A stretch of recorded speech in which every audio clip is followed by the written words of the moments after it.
What's going on, guys? We back with another video, and today is the beginning after the end, chapter 203. Let's get to it. Chapter starts off with Arthur running into a retainer, Uto. The two exchange a little banter before Sylvie tells Arthur to hold back since they're surrounded by the slaves. Arthur asks Uto to take the fight elsewhere. Uto then looks at Arthur confused and tells bro he not even equal to him. This is crazy work.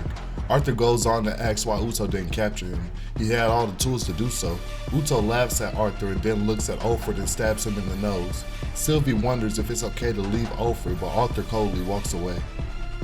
As the chapter continues, Ulfred stands up noticing Aya's beads, another lance, and then proceeds to evacuate the secret army hidden under the tavern. Ulfred then goes on to say if the soldiers die here, he will feel no remorse, but they are a necessity for the greater plan. What is the greater plan Ulfred is speaking of anyway? The chapter then takes a wild turn to the Alcrean soldiers slaughtering each other. Ulfred summons his magma warriors and tells Aya to reveal herself. He then sends a warning to nearby soldiers that another lance is arriving on the battlefield. Ulfred then says Aya could notify Aldir of his betrayal and invoke the artifact bound to him to kill him. We then see Aya appear right beside him and say, "It's so caring of you.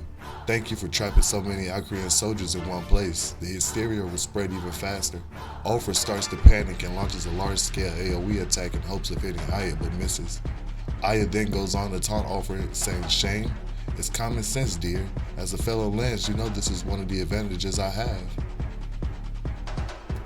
Ulfred then says he'd like to take the battle higher up, but doesn't want to risk the dwarven slaves being hurt.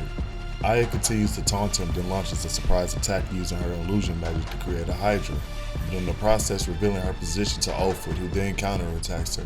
As Aya is jumping around and dodging Ulfred's attacks, Ulfred says Aya is sadistic and has a sick habit of torturing her victims, which has led her to be ostracized by her people. Aya says, "I saw the statue you made back there," referring to the slaver Ulfred killed last chapter. "If you ask me, I'd rather have my breath sucked out of my lungs than die in a molten tomb." Ulfred becomes enraged by her words and punches his own stomach and says the man deserved it. He met the same fate as those he enslaved. Aya replies with, "Is that the same logic that led you to betray Dicothin?" Ulfred fires back with, "Elves have never understood the hardship of dwarves. Even after the war, dwarves are still treated as a lower class. Just because they rather use their magic to create instead of destroy, they've been disrespected and taken advantage of." Aya tries to plead with Ulfred, but her words fall on deaf ears.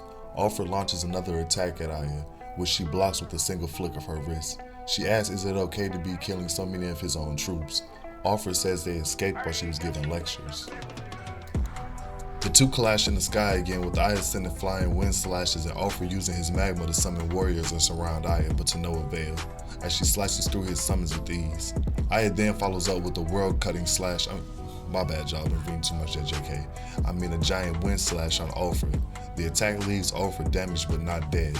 Aya then says the two are evenly matched, but if the battle continues for another hour or so, Ulfred might win. Ulfred blocks her attack, then forms a magma spear to attack. Aya matches energy, creating a spear out of her wind magic.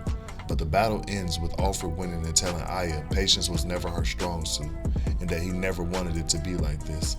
As the chapter ends, we see Ulfred holding Aya with the light shining above them, with a hole gaping through her chest.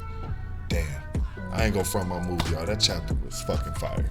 I'm not even finna get into the extra analytics with y'all tonight. More or less, Ulfred's a bitch. Our boy Arthur now has to go deal with the retainer by himself and possibly has to kill Ulfred and Micah. So, shit, let's just look forward to chapter 204 and let's call it a day. Be dynamic. I fucking love y'all. Peace.